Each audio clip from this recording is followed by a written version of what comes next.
Yeah, what's up, everybody? It is Ringside Report. I am Dave Simon. There's Freddie Garcia. There's AJ DeLesio. Welcome to the program. We got a lot to get to over the next little bit here on the channel. We have Conor McGregor versus Anderson Silva. Is this a fight that is happening? Is this real? Conor says, challenge accepted. Anderson Silva made the challenge. Seems like they want to fight each other. We'll talk about whether or not that's a good idea and whether or not the UFC might actually put it together. UFC will be putting together fights back in Las Vegas. AJ, stop the shuffling. Back in Las Vegas.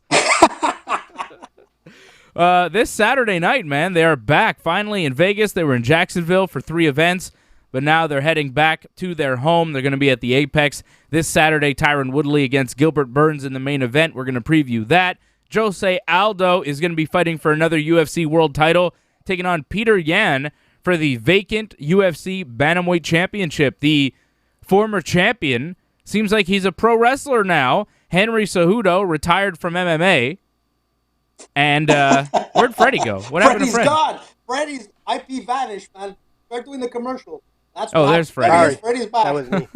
Freddie disappeared for a second. Sorry. But Henry Cejudo seems like he's in AEW. He aligned himself with Mike Tyson last night on AEW Dynamite. Henry Cejudo, Mike Tyson, Vitor Belfort, and Rashad Evans were all in a pro wrestling ring attacking Chris Jericho and his team, The Inner Circle. So we'll talk about what exactly Henry Cejudo's doing. We'll talk about the UFC Bantamweight Championship. And Mike Tyson seems like he does have an opponent here, but it's a pro wrestling opponent, not a real fight opponent. Last week we were here on the show with Matt Casavant talking about a potential boxing match with Mike Tyson, but thankfully Mike doesn't seem like he's actually going to be fighting. It looks more like he's going to wrestle, but who knows, man? Mike Tyson looked like he was in great shape.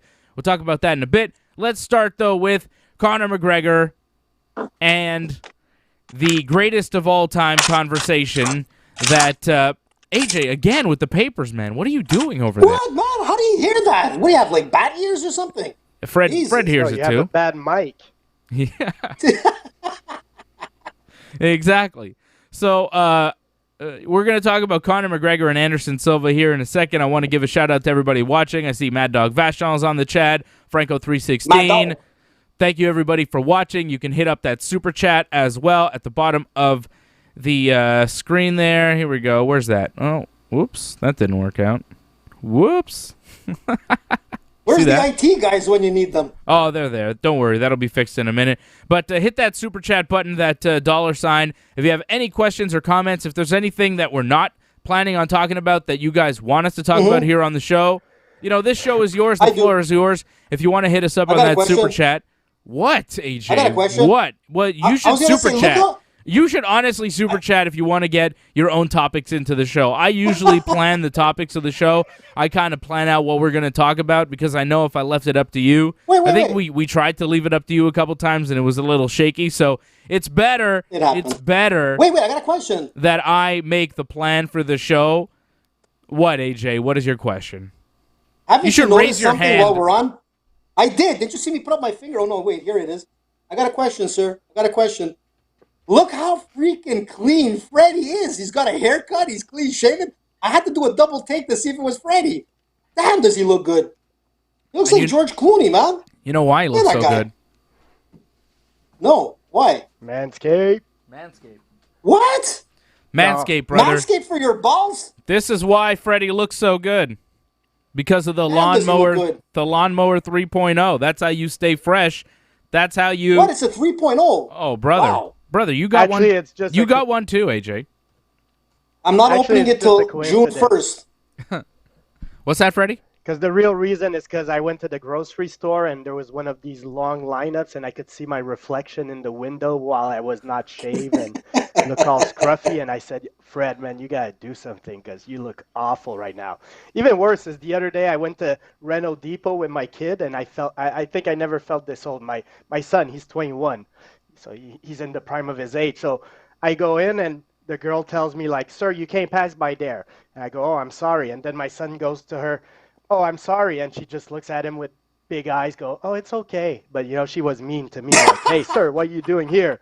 But my young son, she's all nice to him. So I had to. Because he's a good-looking guy, Freddie. Let's be honest. Yeah, exactly. I had to get rid of some stuff to look a little better, man, because I was looking awful.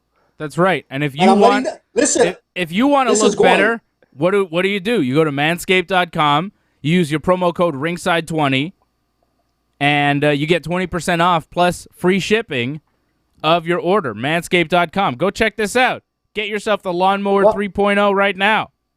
Go. Get yourself your Manscaped. Product, get yourself your Manscaped gear. Manscaped.com. Promo code Ringside20 for 20% off and free shipping. Be like Fred. Look at Fred. He's rocking his nice Manscaped t-shirt. Your balls will thank you. You want to make sure you're fresh for the summertime. It's so hot outside. Or boyfriend, whatever.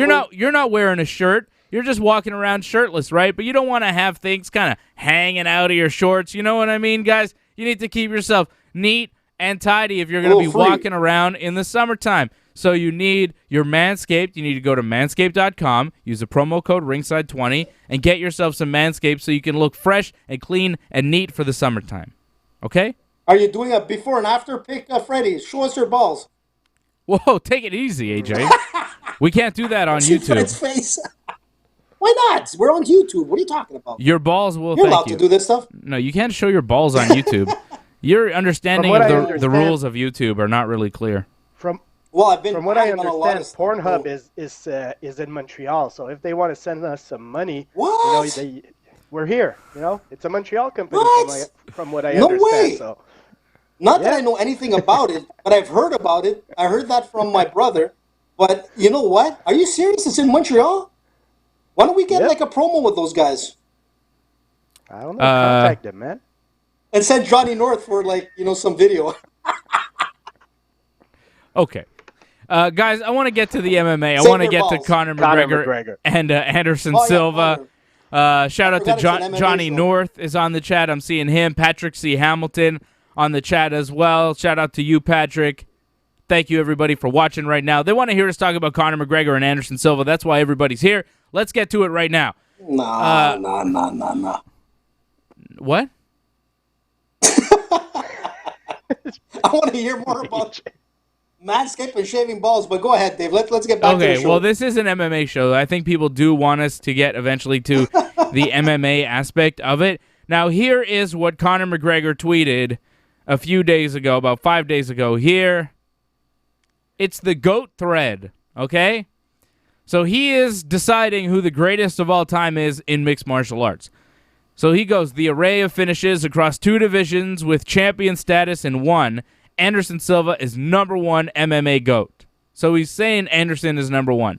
My array of finishes across 3 divisions with champion status in 2, I'm #2, if not tied for 1.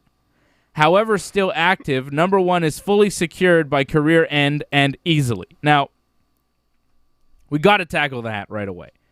Array of finishes across 3 divisions?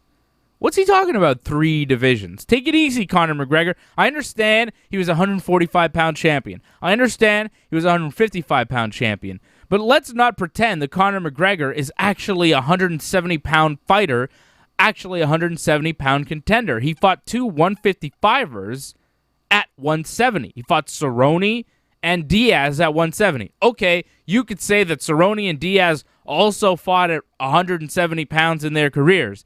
But let's be honest, these guys were most effective at 155 pounds. Just because Conor fought Nate and Cerrone at 170 does not mean that he is a 170-pound fighter. And you talk about the array of finishes across 3 divisions, you have 1 finish at 170 pounds, and it's against Donald Cerrone. That's the only guy he's ever finished at 170 pounds. He beat Nate by decision. So just that tweet alone, I don't know about you guys, but I was like, all right, Conor, take it easy, dude. Like, you're a great fighter, but as far as greatest of all time, I don't know about you guys, and we're going to continue here with Conor talking about George St. Pierre and John Jones and all these other guys. Conor's not even in the discussion of greatest fighters of all time when I'm talking about the greatest MMA fighters ever. I'm looking at Guys like George St. Pierre, guys like John Jones, guys like Anderson Silva, guys like Fyodor Emelianenko, guys like, hey, you want to throw Khabib Nurmagomedov in there? I would throw Khabib in there just based off how long he's been undefeated and his just reign of terror over the 155-pound division. You can make an argument for Khabib being up there. You could make an argument. How many times has he defended the title? What, once? Once, right? Maybe twice if you count an interim. Yeah, but he's, undefeated, and you look at Khabib's run. I'm not saying I'm putting Khabib in there, but I'm saying if I'm looking at the greatest MMA fighters of all time, I would think about Khabib before I think about Conor. As great as Conor is, I'm looking at Daniel Cormier, a 2-division champion, legitimately. I'm talking about John Jones, one of the greatest fighters, undefeated, just crushing everybody. George St. Pierre, a 2-division champion, dominant, defending his titles. Demetrius Johnson. Has Conor McGregor ever defended a world championship? To me, if you want to be in the discussion of greatest fighters of all time, you have to have at least one title defense to your record. The guy's won 2 titles and never defended. He tried to defend against Khabib and failed. Conor McGregor has never defended a UFC world title. And to me, that disqualifies you from the greatest of all time discussion. What? Boo. From all right, fanboy. Let's see what you got, McGregor fanboy. Listen, first of all, I was going to jump right off the bat. There's different levels of the timeline of the greatest of all times. If you want to look at it from the beginning, you could call like Royce Gracie the greatest of all time. That introduced MMA to what it was, so that all these fighters could be who they are. Then you get into George, and you get into Cormier, you were talking about, Khabib. These are all guys at different levels in their prime to be like the greatest of all time. And not to take away, there's many other fighters that won championships, as we just named, that did not defend their title after they won it. So let's be honest. McGregor, is the biggest name above all those guys that you said. Take it or leave it. Conor is the name. Conor sells above John Jones. No. Above George St. Pierre. Stop, AJ. Above Stop. Daniel Cormier, you don't understand the discussion. Gracie. You don't understand the discussion. You don't understand the criteria. Conor. Don't diss Conor. He's the greatest living fighter right now. Conor is the greatest draw in MMA history. As far as pay-per-view sales, he has sold the most pay-per-views. He is worth the most to any company. As far as the fight business, sure, he's the greatest as far as the business aspect of fighting. But as far as greatest of all time in the cage as a professional mixed martial artist, Conor McGregor is not even in the discussion. He's not top 5. And if you think that he is, you're a McGregor fanboy and you're kidding yourself. Conor is the greatest draw in the history of the sport. If you think he's the greatest fighter of all time, you're joking, okay? He's not. He's very good. He's very good, but he's not in the discussion today. In 2020, Conor's not in the discussion for greatest of all time. What if he wins the welterweight division at some point? Are you kidding me? He wins the Kamaru BMF Usman title. would beat the shit out of him. Are you kidding me, bro? Listen. Let's not forget what Conor did to Cerrone. What if? You could do a lot of stuff with a what if. Tell me, Fred. Break the tie here. Is Conor in the discussion? I'll tell you guys. I'm going to play like Switzerland here because I'm going to go the answer somewhere in the middle, okay? Of course, AJ, he's a fanboy. But I think, like, Dave, you're being a little, like, dismissive of what Conor actually did. Like, okay, I know he didn't defend his title, but his way up to 145 to become champion was very impressive. His win over Eddie Alvarez was very impressive. And also when he won that featherweight title, I think, like, he was pretty much done at featherweight there because he defeated a bunch of the top guys. Yes. Got the champion. Yes. And the weight cut was hard. So look, then going to 155. Right. But he's at not at the level of a 155, John Jones. No. He's or not George. at the level of a Demetrius Johnson. He's not at the level of a George St. Pierre. I'll agree completely with that. What? Thank you. Listen, man, let's not forget what Conor has done. Being in MMA, being in boxing, being what he says. He's ready to fight Anderson Silva at 185. He'll take any fight, anytime, anywhere. Send me location. He'll be there. Chris Lieben was willing to take any fight at any time, anywhere. Is he one of the greatest fighters of all time? He's not Conor. He fought Anderson Silva when Anderson Silva was good, bro. I don't even remember that fight. You don't? Let's be honest. But Seriously? I remember that fight. Chris Lieben and Anderson Silva. How could you not? It was one of the greatest beatings in the history of the UFC. Fred remembers. AJ, you don't remember the old school, brother. I do remember old school, but what I like to remember is what Conor is. Conor's here now. Conor is still around. See, here's a guy, you're typical, man, and I'm surprised because you're older than everybody on the show put together. But, right? But, now, I'm surprised because you're not a new fan, but you sound like one of these new MMA fans, and all you're thinking about is Conor McGregor, and you're forgetting about, guys that really paved the way and guys that are really in the discussion of greatest of all time, guys that are truly accomplished, guys like Anderson Silva, guys like George St. Pierre. Now, here's Conor McGregor putting himself over GSP in the discussion of greatest of all time, which I think is absolutely ridiculous. GSP in at 3. Much less array of finishes, but champion status in 2. He is far behind, though. Reasons: he left 170 after much damage taken and questionable decision. GSP 135. He beat Johnny Hendricks. Get the fuck out of here. And then he says, never re-engage 170-pound successors. Bottled Anderson fight. Only moved when one-eyed fighter presented. Play safe. He's not lying. Look, George didn't ever go up to fight Anderson Silva. I don't think the UFC made it worth his while. We were talking about John Jones going up to fight at heavyweight. It's what everybody wants to see. Similarly, when George St. Pierre was the king of welterweight, seems like he'd cleaned out the division. Everybody wanted to see him go and fight Anderson Silva at 185, but I don't think the UFC made it worth his while financially, so he never did it. As far as array of finishes, I don't think that really matters. George St. Pierre is one of the greatest champions of all time. The only guys that he lost to, he came back and he defeated. Can Conor McGregor say the same? No, he cannot. No, he cannot. Well, and guess what? Diaz, Conor McGregor. He beat Diaz. Well, Diaz choked him out, and then Conor won a decision. So I'll give him. He's fighting I'll Diaz, give him. Man. I don't know. When George got beat by guys.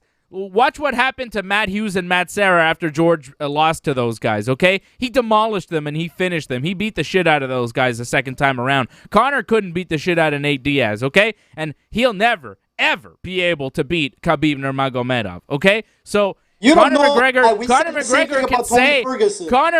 can say all the things that he wants about how George is far behind, but in my books, George is not far behind. George is the greatest of all time. You look at his body of work. You look at the guys he beat. Look at Jake Shields before GSP and after, okay? Jake Shields was the man. No one was touching Jake Shields, okay? Look at John Fitch before GSP and after. Look at Nick Diaz. Look at Carlos Condit. Look at these savages that were in their prime that George St. Pierre took down one after another while he defended his title to break records in the UFC that Conor McGregor will never come close to touching because he can't win a title at this point, let alone defend one. How the hell is this guy saying he's in the conversation for greatest of all time, let alone saying he's better than GSP? And how are you, AJ, agreeing with him? Better than GSP? Get the fuck out of here, Conor. I love Conor McGregor. You know I do. I'm a big fan. I think he's awesome. I can't wait to see him fight. I want to see him fight Anderson Silva. I think that would be great, and we'll talk about that in a minute. But as far as greatest of all time, he's just not there, man. He's not in my top 5. Well, Dave, it's too bad, man. But that's all right. You're entitled to your opinion, which could be wrong. But the thing is this. It's not, though. Fedor, John Jones, GSP, Anderson Silva, Demetrius Johnson. 5 guys easily. BJ Penn. What? BJ Penn, two-weight world champion. Boo, Skill. Boo. No, Fred? Boo. You're not giving me BJ Penn. On. Of course not. He lost to George and then he wanted it again, man. He fought George twice. Okay, look. Conor's reign at 145 more impressive than BJ's reign at 155 because even if he didn't defeat it, he was knocking out everybody. BJ, man, he was fighting Diego Sanchez, Kenny Florian. I mean, come on, man. Who were the top guys at the time? And also, BJ won the welterweight title against Matt Hughes, who, like, he wasn't GSP. It's not like, it's the same thing. GSP winning against Michael Bisping, it's nice, but it's not like winning against Anderson Silva. So okay. I don't know. BJ Penn managed to not only win the 155-pound title, but defend it a few times. You know, Conor hasn't ever been able to do that. You're being harsh on Conor, man. Conor, look, I agree. I want to see him defend a title, man. I'm not impressed with your performance until you can defend a title. You used to be so impressed by Conor, George and Michael Bisping? Come on.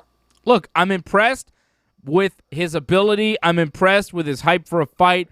I like Conor McGregor. I'm a big fan. But to say that he is one of the greatest fighters of all time, I think is disrespectful to the real greatest fighters of all time. What, Dave? Okay, I'll give you top 10. I'll give you top 10, but I don't know where he is in the top 10. But I wouldn't put him top 5. I'd put Daniel Cormier certainly over him. I'd put GSP and Anderson Silva over him at least. Guys, at least.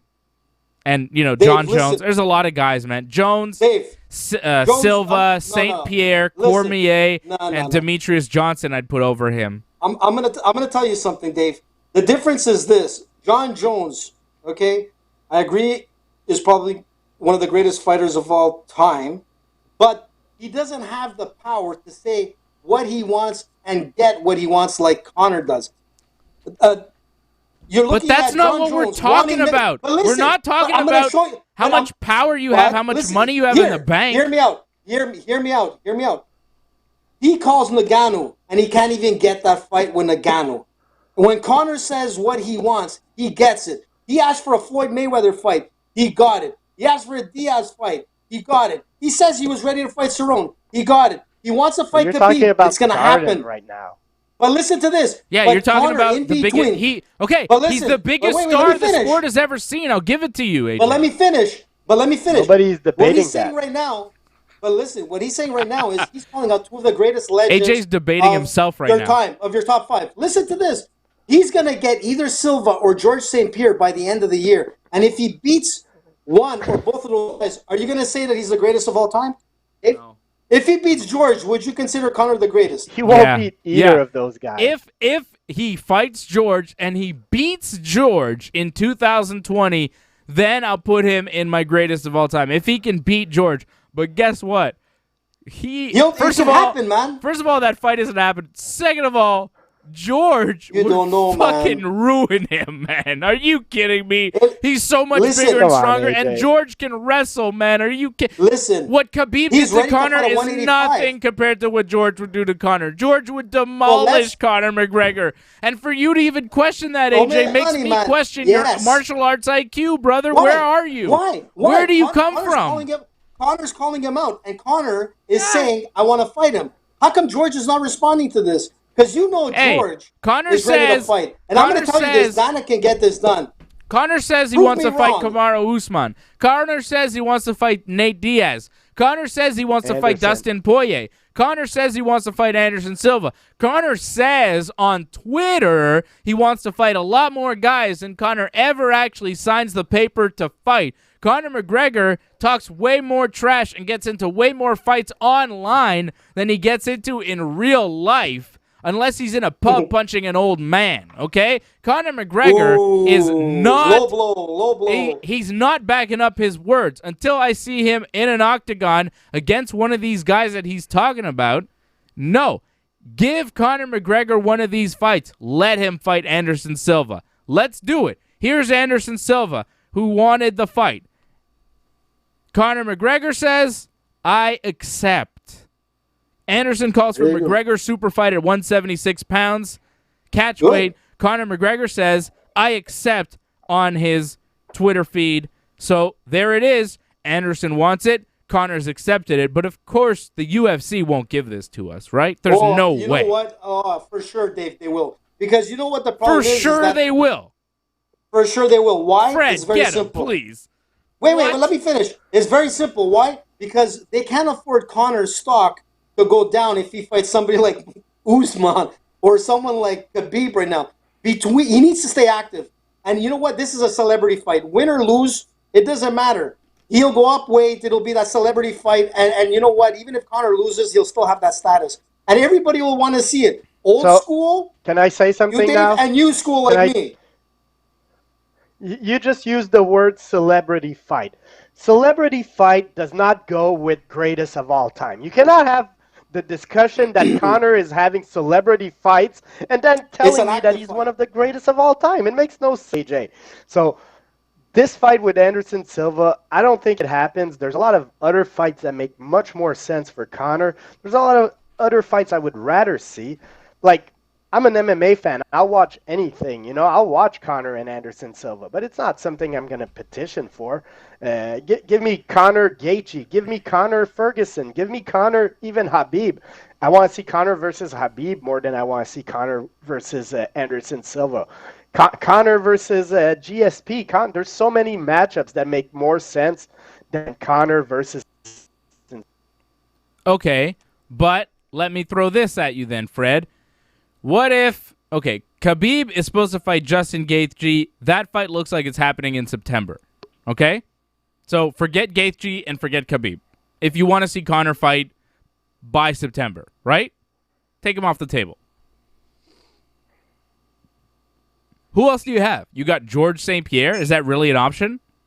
Because Anderson Silva just said he wanted the fight, right?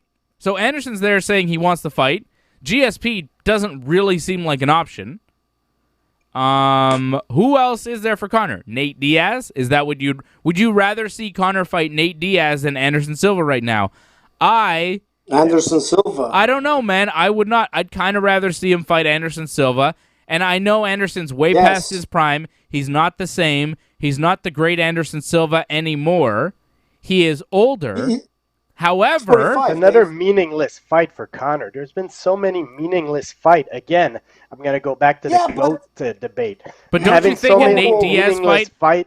But a Nate Diaz fight is just as meaningless at this point. Nate barely fights. He's not ranked. It's a trilogy. It's still two guys that are pretty much in the same weight class. You know, they fought together before, whether it's at 170 or whatever. They're about the same weight class. Anderson Silva, to me, is just a freak show fight. Like, I don't know. It's a freak show aspect. Of course, it's a nice competition. It's two good strikers. It's intriguing.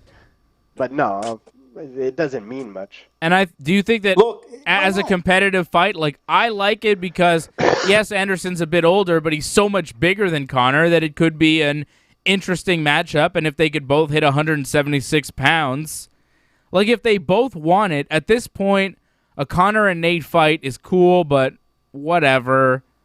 Conor and Anderson is kind of one of the few fights that makes sense to me. Like, other than the Gaethje or Khabib fights, which Masvidal, that's the fight to make for Conor. But it seems like it. Well, Masvidal seems like he's scared of Kamaru Usman. I mean, I don't think any UFC fighter. He said in the last couple of days that he would fight Usman. Right. But I don't think any UFC fighter exactly.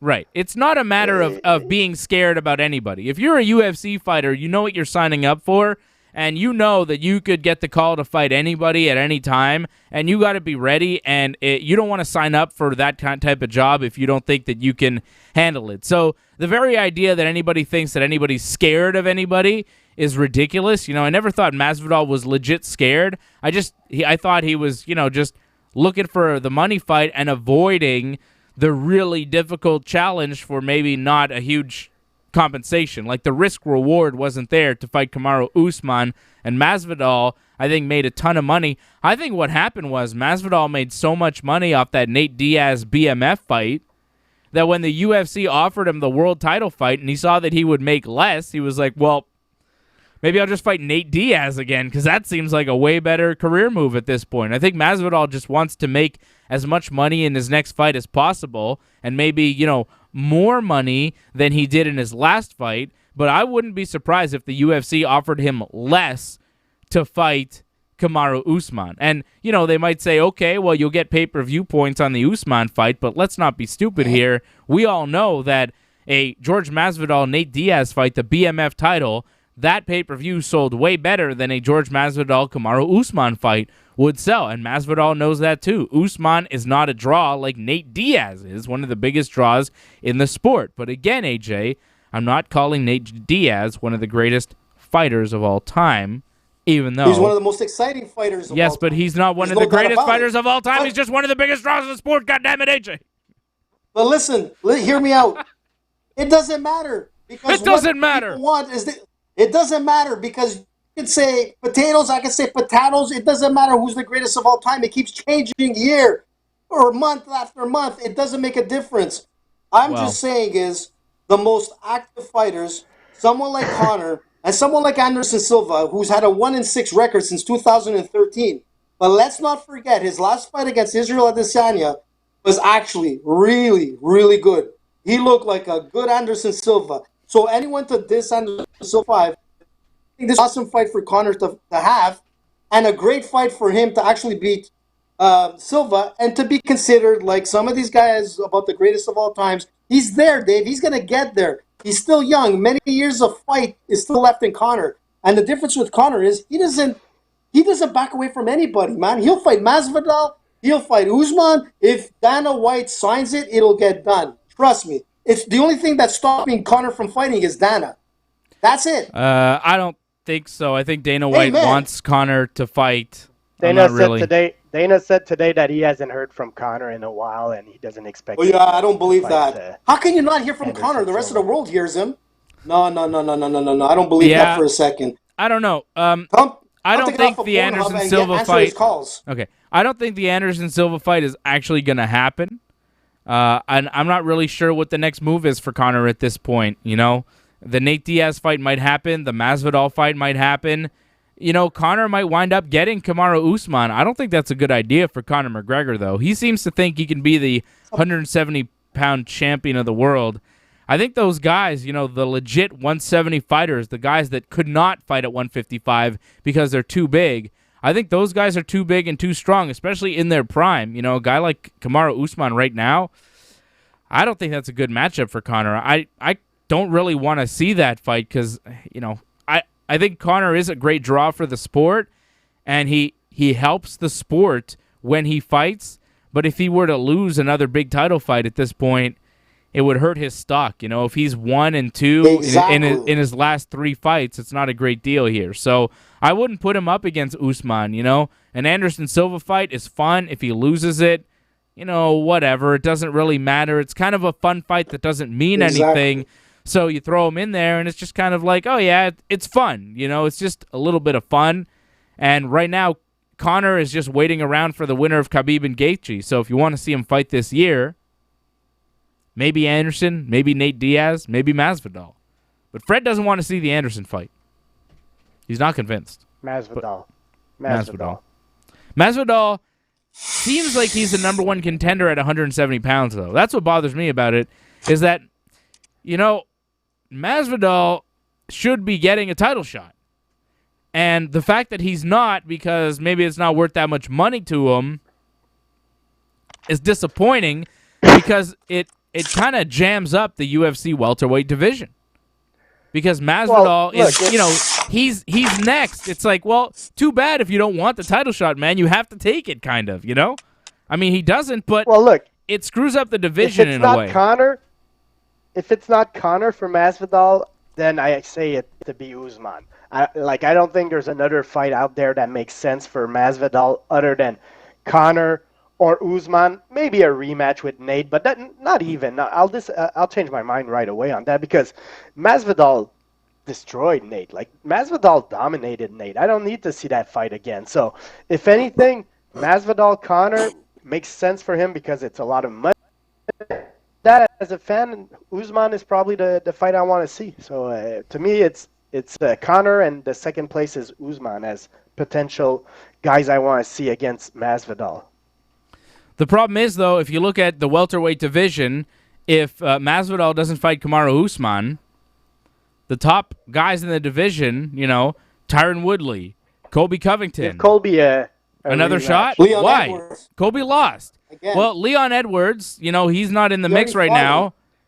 But he fought him in the past. There you go. Like, There's just not many guys that Usman hasn't fought and beat already at 170 that are in the top 5. Masvidal's the only one that's up there that deserves a title shot that Usman hasn't fought. So, fans want to see Masvidal fight for the title, and I'm not convinced that he couldn't beat Kamaru Usman. It just seems like the UFC doesn't want to make it worth his while financially, which sucks, man. I think that's a real statement on the UFC that it's not worth the money to fight for one of their world championships. I think that's more a UFC problem than a Masvidal or Usman problem, right?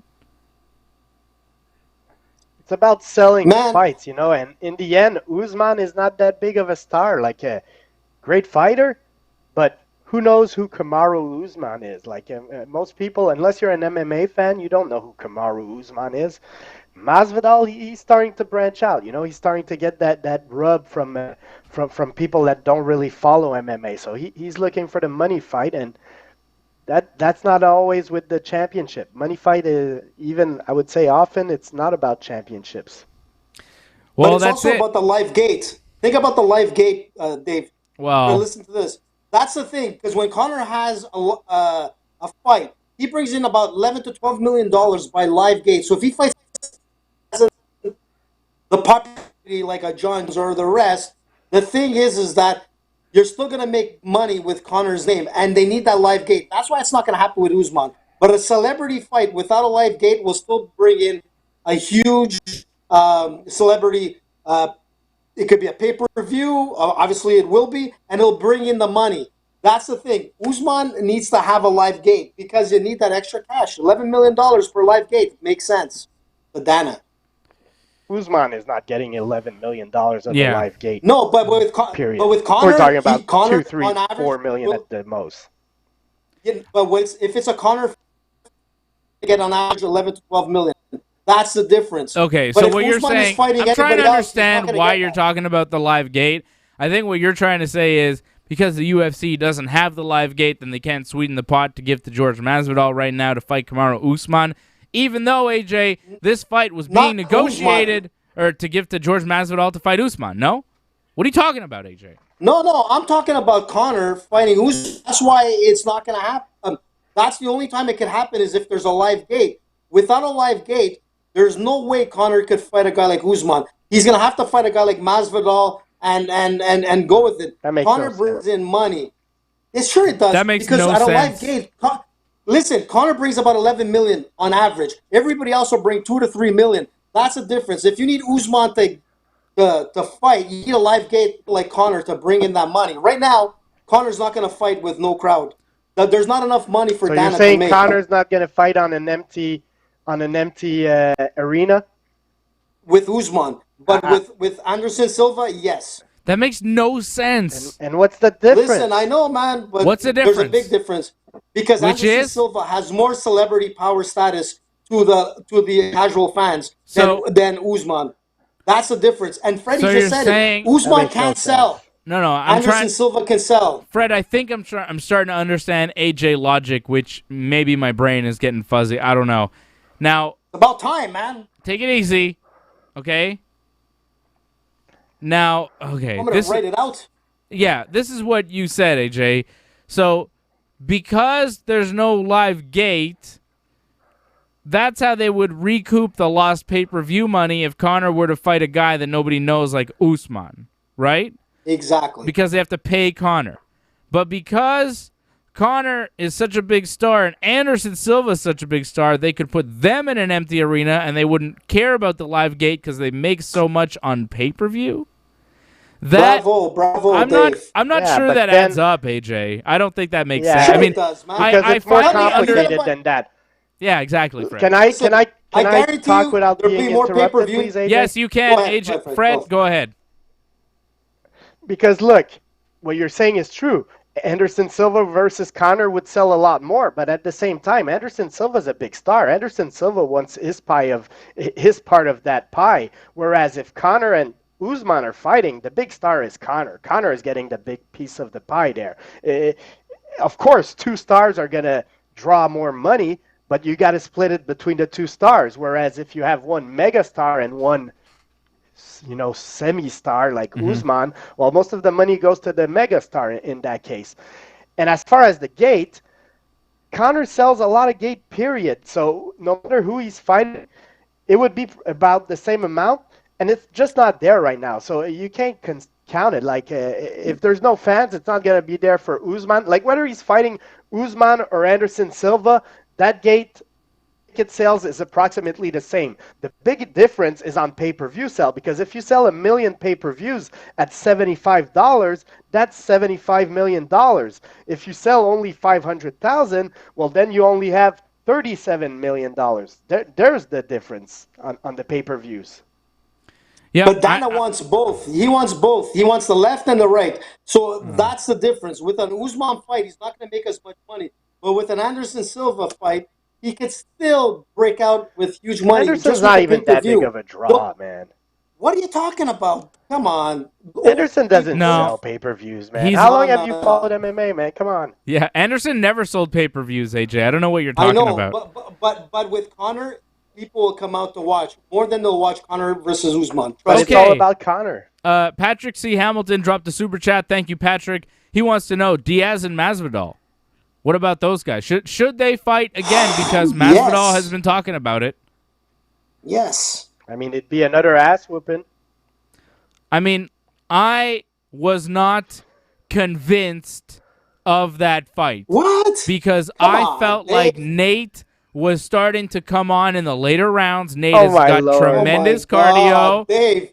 Guys, take it easy. Take it easy. Don't get mad. Don't get go mad. the AJ route, man. Look, a lot of people agree with me. I'm not the only one saying this, okay? This is what Nate, Nick, the Diaz brothers, they said that, okay? But Nate was looking like he was coming on stronger in the later rounds. In the third round, I think he got stopped, in the fourth? Due to a cut.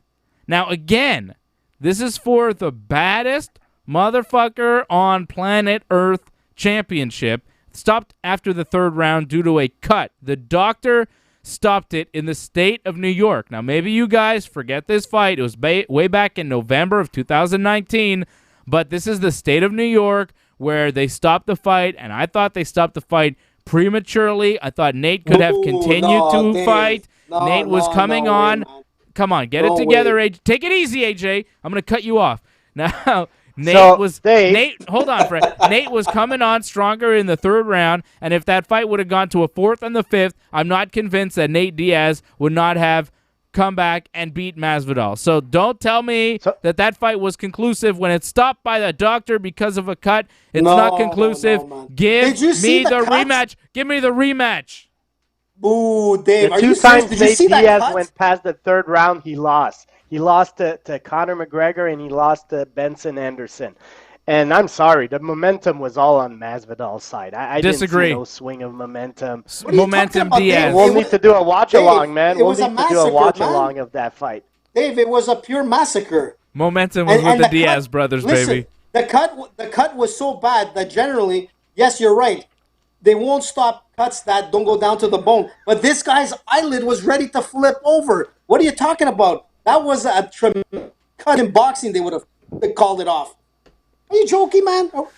Whatever. You can't be called the bad. You can't be called the bad motherfucker if you win by doctor stoppage. If the doctor beats the opponent for you, you're not the bad motherfucker. Sorry, George Masvidal. His eye was touching his lip almost. Let's be honest. So what? Doesn't matter. Nate wasn't scared, homie. Don't be scared. Nah, I'm down for the rematch. I'm down for the rematch. I believe in Nate Diaz. I believe he can win. How about that? Well, you know what? I said you guys don't want to see it, Khabib, but you listen. I said that with Conor and Khabib, but you didn't get that fiery. You know, you told me I was completely nuts. Yeah. But I don't think Diaz has what it takes to beat Masvidal. Masvidal is the most dangerous, baddest BMF of all time right now. This guy is dangerous. I disagree. I think Nate Diaz has what it takes to beat Masvidal, and I think Nate Diaz also has what it takes to beat Conor McGregor if they were to rematch a third time. I would take Nate in that fight. Yep. Listen, did you forget the first fight? Other than the choke, let's not forget that Conor was winning that fight. And the second fight, Conor won that fight. And if it happens, and then he took the first fight on a 3-day or something like that notice. It was very short notice. How many guys at that level of reputation? Nate took the fight on short notice. Nate took the fight on short notice. Conor was in preparation to fight. Conor agreed. No, Conor was in preparation to fight Rafael dos Anjos for a world title. Your memory is so short. Listen. He didn't have to take that fight on a short notice. That's a totally different game, man. Look what happened to Ferguson. Ferguson was training with a different type of fighter, and it cost him. Let's be honest. Not too many fighters will take on a different style of fighter in like 3 days. So you know what? You can say what you want about Conor, but he has balls to do it. It's a manscaped ball shaving. He got choked. Tap, tap, tap. And then in the rematch, he won from the judges giving it to him on points. What? Of course, because he won I'm sorry. Nate Diaz and Nick Diaz are forever the baddest motherfuckers. George Masvidal can beat them 100 times over. He's still not a bad motherfucker like Nate and Nick. Okay, those guys are the baddest motherfuckers in the history of the game.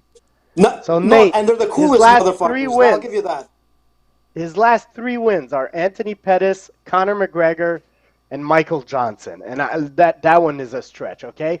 And from there's a lack of impressive wins. From there, his other wins are Gray Maynard, Jim Miller, Donald Cerrone, Takanori Gomi, Marcus Davis, Rory Markham. Nate made his career on that win against Conor, his call out before that fight. So George Masvidal incredible fighter. George Masvidal made his career off kneeing Ben Askren in the head, and Ben Askren, and destroyed Nate. Yeah, and he beat Nate. But that's all he's really done. What's your boy Masvidal really done? Freddie is right. What? Destroyed Darren Till and Leon Edwards on the same night. Yeah, man. Oh, come on. Get it together. Nate was scared of Khabib in his altercation wherever that happened. Nate keeps calling for a fight with Khabib. Khabib won't send location, man. Come on, get it together. I don't know what you guys are so against the Diaz brothers for. Hey, well, I'm not against the Diaz brothers. I never have Nate next to me because if you play that clip, he'll probably hate me. Exactly. Just Nate. Remember this, Nate and Nick, that I'm on your side forever, and George Masvidal wasn't so tough. George Masvidal wasn't so tough when he fought Gilbert Melendez from the Scrap Pack and got his ass handed to him in December 2011 in Strikeforce, all right? Nate's buddy Gilbert Melendez whooped that ass back in Strikeforce, and I don't forget shit like that, okay? Scrap Pack. Stockton! You know what I'm saying? Easy, Dave. I'm getting hyped up, man. I love the Diaz brothers. And when you guys start going at Nate Diaz saying, look, give me George Masvidal and Nate Diaz again. Let's see it. Or give me Conor McGregor and Nate Diaz again. Just give me Nate Diaz again. Give me Nick Diaz. I would love that too. Just give me the Diaz brothers fighting. I love them. I think they're great. Well, they better start fighting soon, man, because... Oh, get out of here, Fred. Dolphins fan. Listen, Dave. What? Dave. AJ. I hear you. I have headphones on. I know, but why don't you get one of the Diaz brothers or both of them on our show, man, and then you can start your rant, and then me and Freddie can say, listen, man, you got destroyed by Masvidal, and see what he says.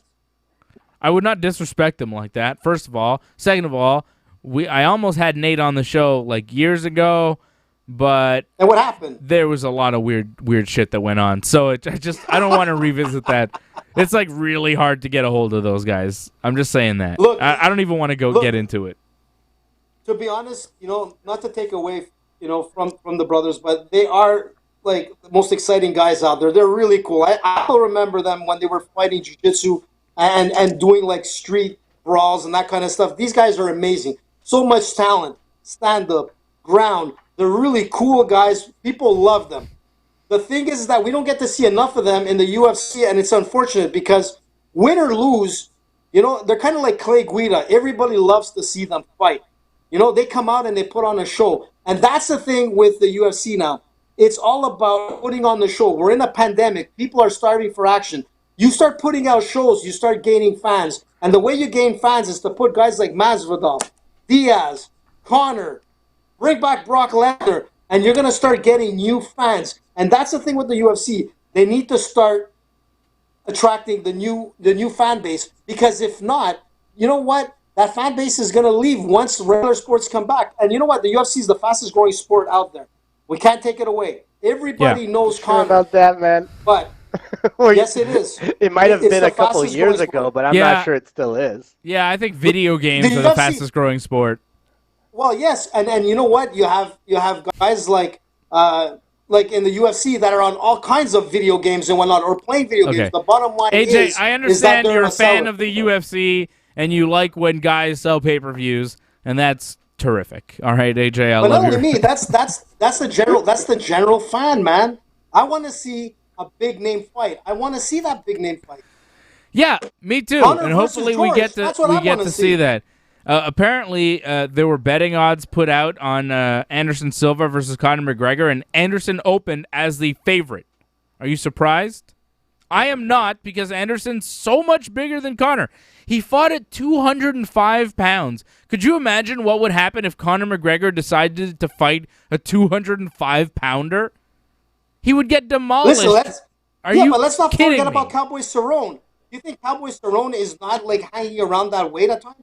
He walks around. He's a beast. You think Donald Cerrone could fight against Pat Cote? You think Donald Cerrone could fight at 205 pounds in the UFC? Guys that fight at 155 or 170 don't fight at 205 unless they're Anthony Johnson, okay? There's a reason why it was so crazy when it happened. It was because how do you go from a 170 to a 205er? It doesn't happen.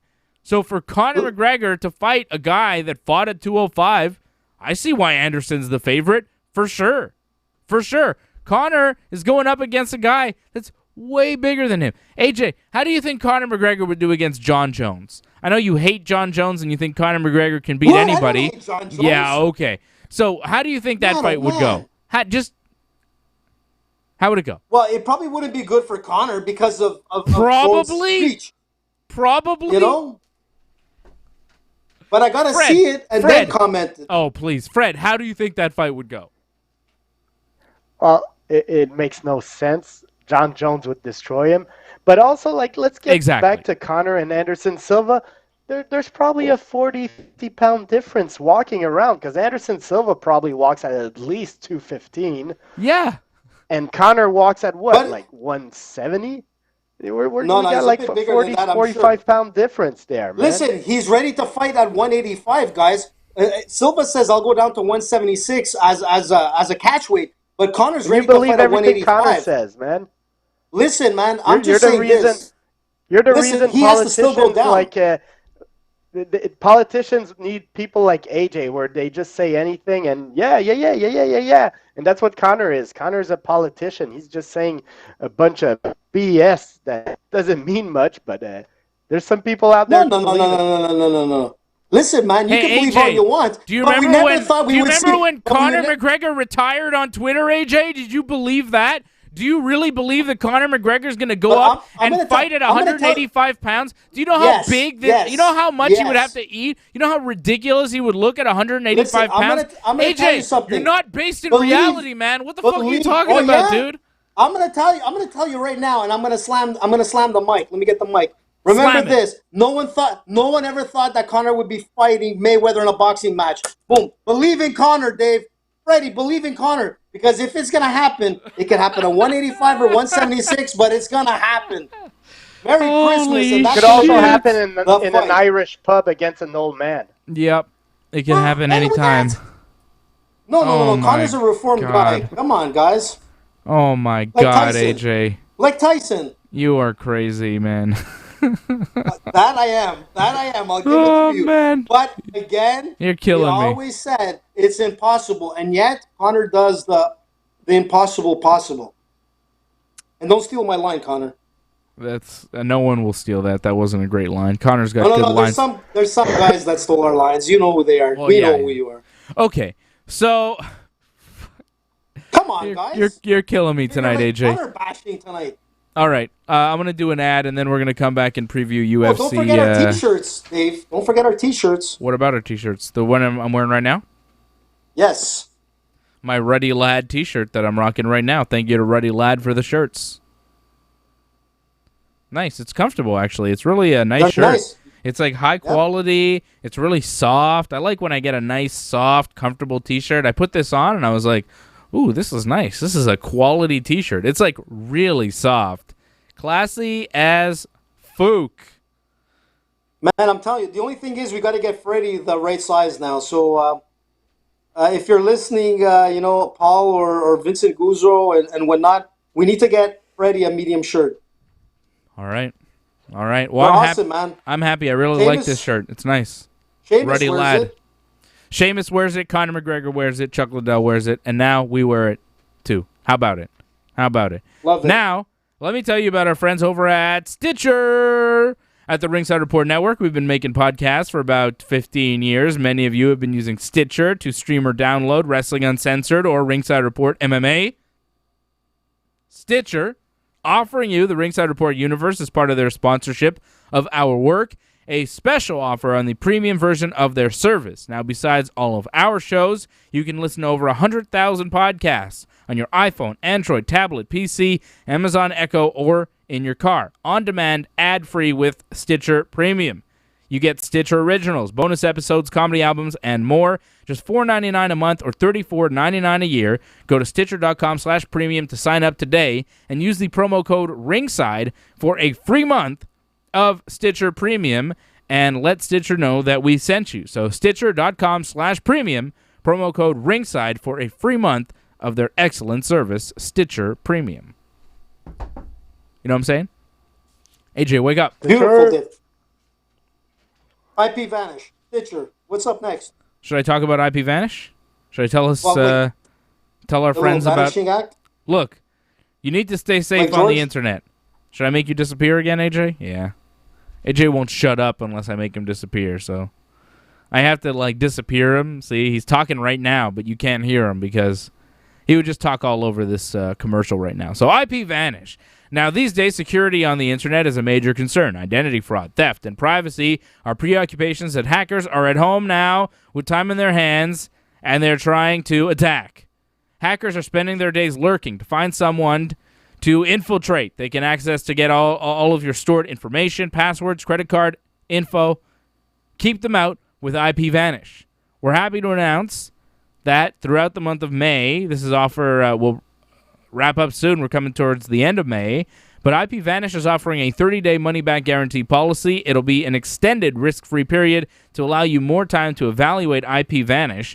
This is a great deal for the Ringside Report universe. You go to Ringside Report, vpn.ringsidereport.net. That's vpn.ringsidereport.net. And if you get a subscription, that'll include a 7-day money-back guarantee using our link.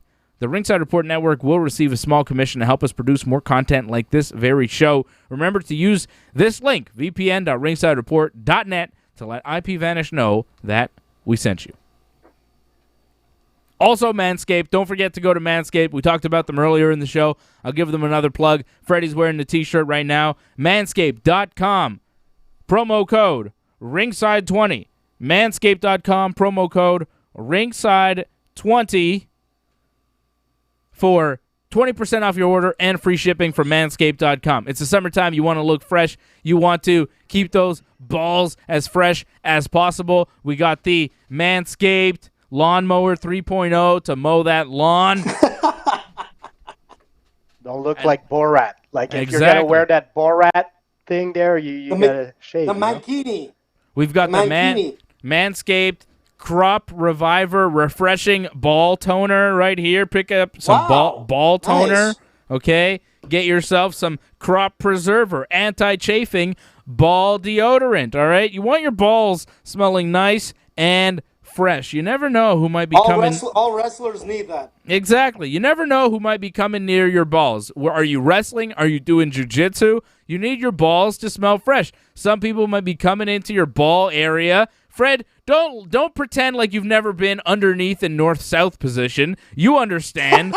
sometimes things can get a little rough and musky. Well, no more with Manscaped. Your north-south will be fresh. Your training partners will thank you for not having stinky balls. Also, I mean, let's be honest here. When you're thinking about your balls, you're not thinking about your jiu-jitsu training partners necessarily, especially during lockdown. We're all home at home, not doing jiu-jitsu, but we're home. You know what else we can be doing? So think of your partner and keep your balls fresh and deodorized with the Manscaped Crop Preserver Ball Deodorant. And keep yourself manscaped. Keep yourself groomed and nice and clean and tidy with the Manscaped Lawnmower. Go to manscaped.com. Promo code Ringside20 for 20% off your order and free shipping. This is the time. It's summertime. You want to be fresh. It's beach season. And, of course, you're at home with your partner. And what else are you going to do, right? It's, you want her or him to get, or they to get near a little north-south. A little north-south. That's cool, Dave. Little north-south action, You want to have a little good times. Well, you need to be fresh. A little Pornhub and Manscaped, you've got it made. Right. And wear your Rudy Lad above. It's wear nothing, and nothing below. That's right. No, but above you can wear Rudy Lad. Rudy Lad above, nothing, man. Nothing below. Manscaped. Bravo, by the way, a beautiful commercial. Whoa. I don't even know what. I don't know. I don't know. Get knocked out that we don't know about. Is Tyson coming in the house? I didn't even do that. I don't even know what happened there. That was amazing. I think Johnny North figured out what happened with the T-shirts because Johnny, I think he gave him a large, AJ, and so I got the extra large. Oh, AJ screwed up again. No, Dave. You're the one who gave it to Freddie. Did I? Did I screw up? Yes, sir. Yes, you did, buddy.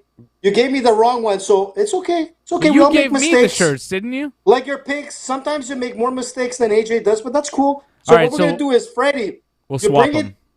We'll swap them. Johnny, don't wear the T-shirt and get it all sweaty for Fred. All right, we'll figure that out. We'll get Freddie's shirt. Just switch them over. Freddie's Ruddy Lad shirt was supposed to be a large, and Johnny North was supposed to be an extra large, but we got them switched. So Freddie got the extra, and Johnny got the large. We'll figure it out.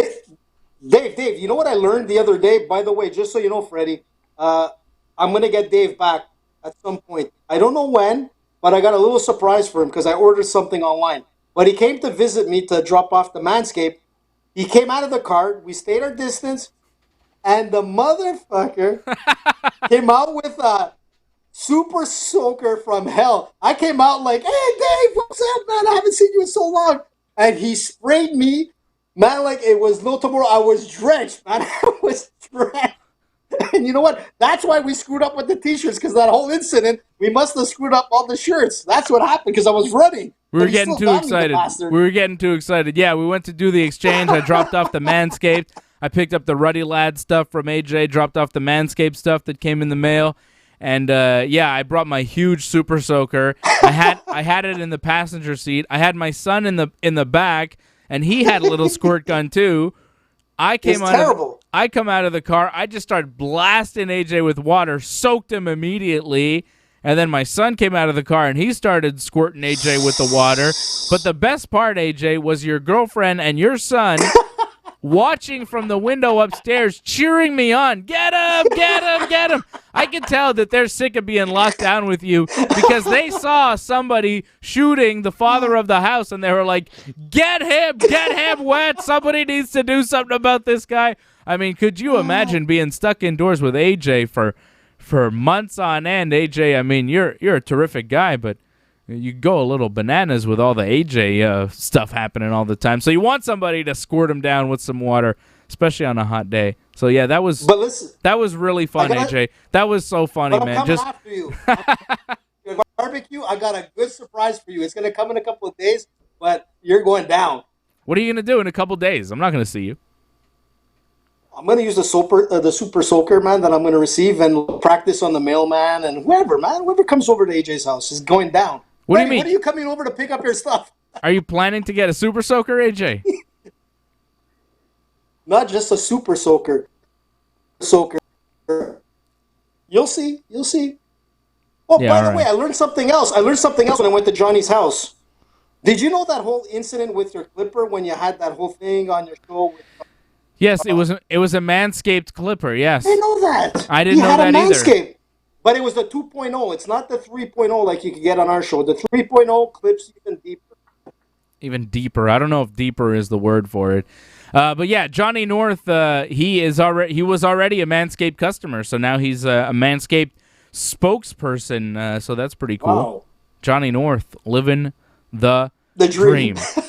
Definitely tomorrow, check out myself, Dave and Johnny live right here on the YouTube channel. Don't forget to like this video, subscribe to the channel, and when you subscribe, you click the bell so you get notifications every time that we're on. Tomorrow on Dave and Johnny Live, we are going to talk about Dark Side of the Ring. Now, the season is over. We've been recapping the episodes all season long, but now the season's over, I want to do a little bit of, what do you call it?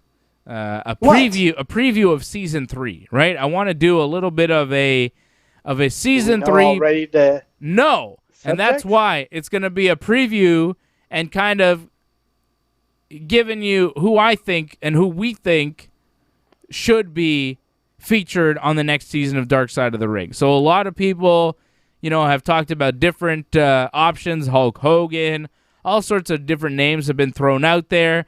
And I've got a few names on my mind. I think Luna Vachon, Bam Bam Bigelow, Lex Luger, Owen Hart, was a good one. But I think that there are a lot of wrestlers, and we're going to talk about those on Dave and Johnny Live tomorrow. We're going to talk about who should be featured on the next season of Dark Side of the Ring, maybe give you a little preview of what's to come, because I bet anything that when we give our list, there'll be at least a couple from our list that they'll actually do on the next season.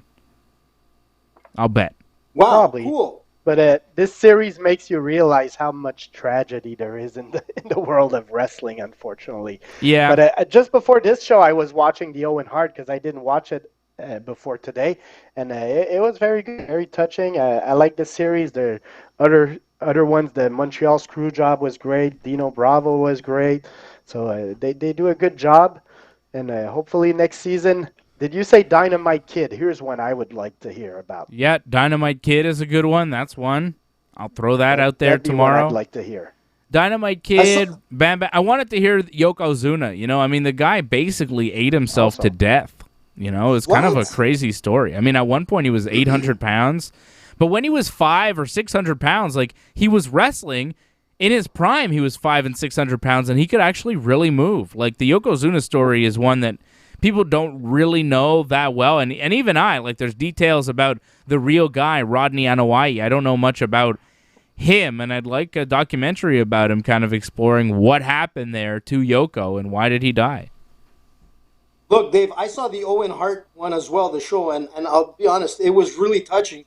But you know what? It really got me upset because I could not believe how many incompetent people there were to allow a guy to go that high in the ring and to have like this quick release thing that had like 6 pounds of pressure to open up, and the guy died.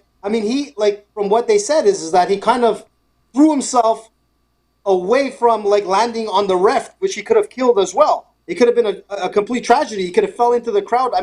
This guy here, it's such an unfortunate tale. And you know what? I didn't know him that well, but like hearing, like, I looked into him a little bit more. Man, he seemed like a really, really nice guy, and it's just a shame. And still a tragedy with the whole family, in a sense. Yeah, it was terrible. I remember when it happened. It was really awful. If you want to hear us talk about the Owen Hart Dark Side of the Ring, you can check out the last episode of Dave and Johnny Live on our website and on the YouTube channel, ringsidereport.net, for more info on everything that we do. Wrestling Uncensored coming up this weekend. We'll talk about something we're going to talk about right now, actually, because it's a little bit of a crossover between MMA and pro wrestling. Mike Tyson showed up on AEW Dynamite, and he brought Vitor Belfort, Henry Cejudo, and Rashad Evans with him, which was pretty cool, right? That was pretty awesome. It was amazing. So and like I think we can show it here. Take it easy, AJ. What are you saying? No, I was going to say is I didn't know that AEW and WWE were like two different organizations. I thought it was the same. I'm telling you, I'm sorry, Freddie, but I just I looked into it. I didn't know. That's all right. It's There's only 2 probably years people old out there that think UFC and Bellator are the same thing. That's it. True.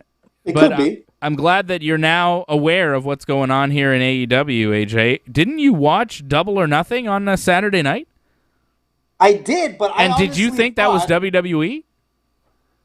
I thought it was like an offshoot of WWE. That's what I thought. We've watched several AEW pay-per-views together the whole time. You thought it was WWE. That's amazing. What's going on here in AEW? Whoa, what's going on? Sorry, go ahead. I thought it was like the same promotion, but like an umbrella or an offshoot of that. Honestly, I'm not like versed like you guys when it comes to that world. But to be honest, if I have to look at the two organizations, I really like this AEW. I really like what they did with the Tyson and the MMA fighters. I guess it goes more into my world of understanding, and to see Vito Belfort there, Cejudo, Rashad Evans, and you know what? And to see Tyson coming from the boxing world, it made it quite interesting. And let's see it. AJ. I don't know. All right. Let's see it. Let's see it. This is on the AEW on TNT Twitter. They put this out there, a little video from last night. So I think we could watch this here of Tyson and Austin. Yeah, but it seems like Chris Jericho and Mike Tyson might actually have a wrestling match. I'm more interested in seeing why Rashad Evans and Vitor Belfort and Henry Cejudo were there with Mike Tyson. What is the deal? I was just blown away watching AEW last night. I was recording a podcast, actually. I was doing my Irreparable Damage show, irreparabledamageshow.com. Go check it out, okay? So that show was being done last night. And then as I finished, I went to my living room to see what was happening on AEW. I was recording it, and I just tuned in to see the last couple minutes, and there's Mike Tyson showing up, walking to the ring with Vitor and Rashad and Henry Cejudo. It was pretty crazy, man. I was pretty shocked. I thought it was awesome. Looking at that clip. Sorry, Freddie, go ahead. I told you earlier, it shows you that the owner of AEW has a lot of money, because this brought a bunch of guys in that you don't think really hang out together. I know I've seen some pictures of Cejudo with Tyson recently, but I doubt that all these guys are friends that spend that much time together. So the owner of AEW just he went after big stars. Hey, it made a cool angle. I don't follow day-to-day, week-to-week wrestling, but it's a cool angle. If Tyson ends up doing a pay-per-view, I bet it's going to sell a bunch. I think Mike Tyson definitely got paid, but as far as Cejudo, Vitor, Rashad, they were just the background. I don't think they're really getting paid in a major way. This might be just their way to kind of dip their toe in pro wrestling and see if maybe they could make it in that world or get involved. Look, they're not a draw. Sure they were paid. They're not draws in pro wrestling. You don't understand how pro wrestling works, AJ. That's okay, but I would not be surprised if they didn't get paid. And if they did get paid, it's not like a major amount, because they really did nothing. They brought nothing to the show. I think that they're interesting, but the average everyday wrestling fan doesn't really care about Rashad Evans. He's so far removed from being an MMA world champion. Even Henry Cejudo, Vitor Belfort, these are not guys that pro wrestling fans necessarily are going to care about. Some people will care about them, like me, but the money is Mike Tyson. He's the guy that's getting paid there. The rest of the guys, they might have just come along for the ride because it was fun and they got to watch the show for free. Look, Vitor Belfort, Tyson come on. Out. Listen, why not? It's Vito Belfort, man. Let's not forget. I thought it was pretty cool, to see him out there. I thought it was awesome. Who knows? Maybe they're, like you said, maybe their next step is to get into pro wrestling with AEW. Maybe Cejudo is saying, you know what, screw it with the UFC. I'm going to go with AEW. Maybe there's more money, less injuries per se. But you know what? Who knows? Look, MMA and pro wrestling are two different things. And if you don't have a good understanding of what pro wrestling is, and you think, well, I'm an MMA fighter, and I know that MMA fighters have crossed over into pro wrestling when their careers are over, and my career's over, so I'm just going to cross into pro wrestling. That doesn't always work. You have to understand professional wrestling if you want to be a successful pro wrestler. You can't just say, well, I was a UFC champion, so let me be a pro wrestler. That's not how it works. That's not how you get respected pro wrestling, and that's not how you get to be a good pro wrestler.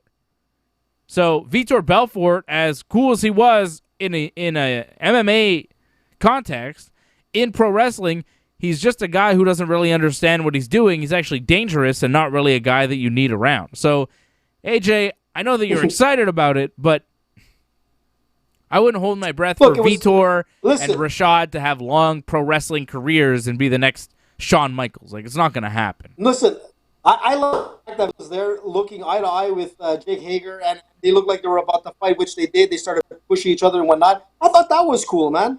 You know, but look, everybody has a different way to enjoy like pro wrestling, and that's my way. And whatever. Yeah. But well, that's it. To me, when I saw that, Tyson, I thought, perfect. This is going to bring in fans like AJ who are excited about Vitor Belfort and Mike Tyson. Like it's going to bring MMA fans into the mix for AEW, and that's smart. I think that's really good. As far as those guys having a lasting role in pro wrestling, I doubt it.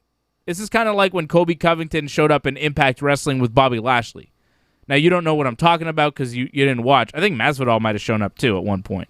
Because Lashley trained at American Top Team, and he had this thing going where he was the Impact World Champion, and a lot of his MMA friends would come and just accompany him to the ring when he did his pro wrestling stuff. They weren't part of the show. They never wrestled. They were just there with Bobby, who was the pro wrestler. I think Mike has this deal, and Rashad and Vitor are just kind of hanging around.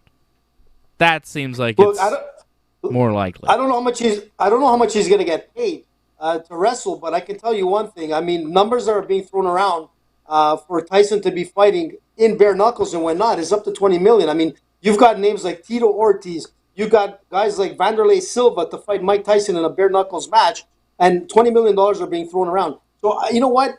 Tyson is very marketable right now. Everybody wants to see him. The Vanderlei one was wrestling denied or in a by fight. his own coach, by the way. What was that? Sorry, Freddie. The Vanderlei story was denied by Vanderlei's own coach, by the way. I just want to put it out there. And Tito's just delusional. So I don't think either of these two fights would ever happen. If Mike Tyson fights, it is true that bare knuckle boxing offered him $20 million.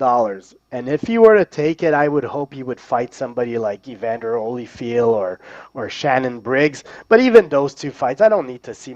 Mike Tyson should stick to to pro wrestling. He's a great persona. People will always want to see more Mike Tyson, get more Mike Tyson. And in a professional wrestling environment, it's controlled. So whoever books him, if you do a good job, you could use Mike Tyson, once in a while. Use him every 3-4 months on an angle or whatever. But well, see, Fred, and that's where I think you could run into problems because in pro wrestling it is controlled. But that hinges on being able to control the talent to a certain extent. I'm not sure that Mike Tyson is controllable. What is happening, AJ? Oh, no. I just heard some outside screams. Okay. Don't worry I'm about not it. sure Ahead, that Dave. Go you ahead. can control Mike Tyson as a pro wrestler. I don't think you can control Vitor. You might be able to control Rashad and Henry Cejudo, but I'm not sure you could control Mike Tyson at this point.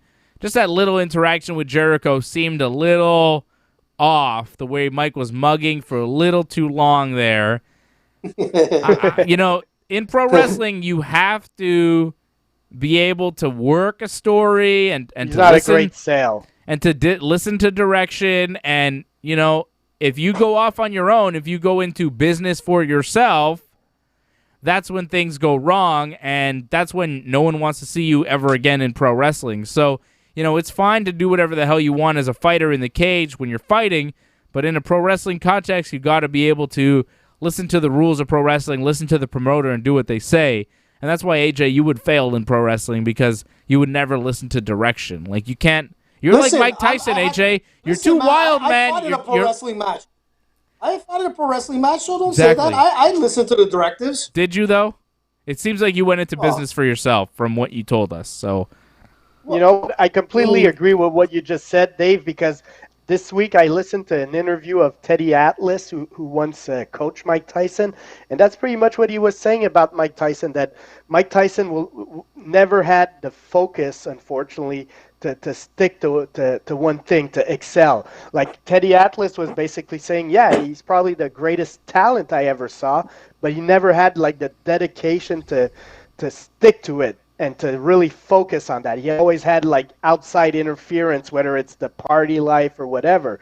And yeah, exactly. In wrestling, it could be also a problem where you need to work on your craft, on how you sell the scene and all that. That's it. But let's not forget, it's not the same Tyson. We're talking about a Tyson in the 80s and 90s. In the last 10 years, man, there's so many things that happened, from his daughter's death to him, becoming a different person, and he's become wiser and whatnot. But let's not forget about dedication and focus. Like, you got a guy like Mike Tyson, who beat Trevor Burbick, who beat Larry Holmes, where both those guys beat Ali, and Tyson killed them. So when it comes to focus and knowing the game, he's able to prove that. In fact, he could be considered the greatest fighter of all time.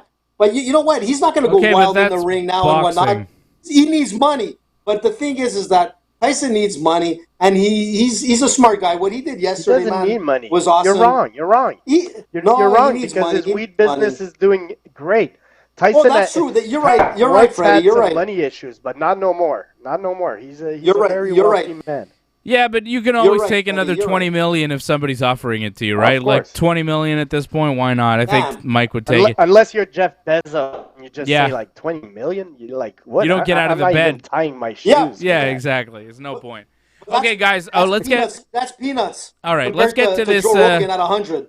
Let's get to this UFC Tyron Woodley Gilbert Burns fight on Saturday. They're back in Vegas. That's nice. The state of Nevada allowed this fight to happen. Gilbert Burns plus 155, the underdog. Tyron Woodley minus 175, the favorite. Woodley is coming off that loss to Kamaru Usman when he lost his UFC welterweight championship. So it's been quite a while. It was a decision loss by Woodley there. He got really out-wrestled, out-grappled in that fight, losing over 5 rounds. That was way back in March of 2019, over a year since we've seen Tyron Woodley. Kind of crazy, right? Where's Tyron Woodley been? Hiding in the shadows, man. I think he was recording a rap album.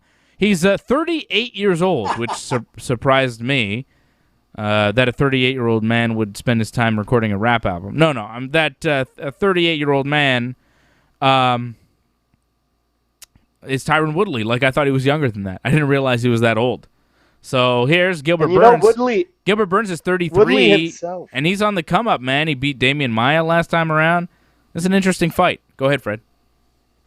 Woodley himself, if you listen to some of the interviews he said, like in the last couple of months, years, like his run to the championship, he went a little bit crazy, supposedly. He's spending a lot of money, maybe living a little bit of the crazy high life.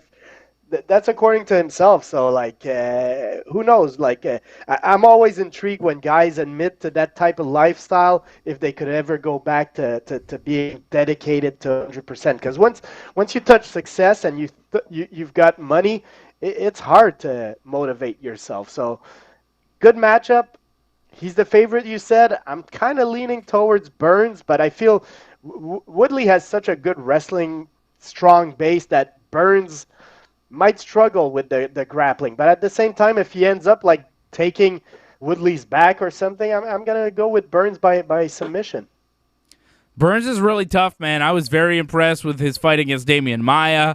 I was very impressed when he fought Olivier Aubin. His Gunnar Nelson fight as well. Like, Gilbert Burns has been kind of flying under the radar for a little bit. He's won 5 in a row now. I like that he's 5 years younger than Tyron Woodley. He is strong, man. You see, like, man, he grabs a hold of people and they just can't get free of his grip. This guy seems like he is really tough to get away from, and I'm impressed with Gilbert Burns more and more every time I see him. So I'm going to go with Gilbert Burns. I think he does come away with the victory. He might knock Woodley out. He might submit him. I don't think this fight goes the distance, though. I think Gilbert Burns is going to wind up finishing Woodley. I think a submission is the most likely outcome, but I like Gilbert Burns to win this fight. He's got tremendous jiu-jitsu, and I think he beats Woodley and then puts himself in line for a possible title shot. Like, if Burns beats Woodley here, then, we were talking earlier about, well, there's nobody to fight Usman if Masvidal's not there. Gilbert Burns fights Usman if Masvidal's not there. If Gilbert Burns can beat Tyron Woodley, I think he earns himself a title shot. Look, he'll move on the top. If he does do that, he'll be on the top 5. There's no doubt about it. But let's not forget that Woodley was like horrendous against Usman. He had no chance whatsoever. So he's coming back from a fight that he looked like aged and done. The thing with Woodley now, if he has to get into contender position again, he just can't win. It has to be spectacular. For some reason, the UFC and Woodley there's something going on. He's never, him and Dana White, I don't know what's going on. There's always something negative. So it can't be just a win. And to be honest, when he fought Damian Maia, it came out to a unanimous decision. So you're looking at a guy that Woodley has fought as a top grappler, and it still came to unanimous decision. So he went the distance. The only thing with Gilbert Burns is that he's never gone past 3 rounds. So one thing is for sure, he's on a 5-fight winning streak. He is strong. He's durable. He's a top-level jiu-jitsu champion, black belt, one of the best, who knocked out Damian Maia, where everyone was expecting a total grappling match. Who are you picking? The thing with who are you picking? I'm going with Burns. As again, he's not the favorite, but I'm going with he's been very active.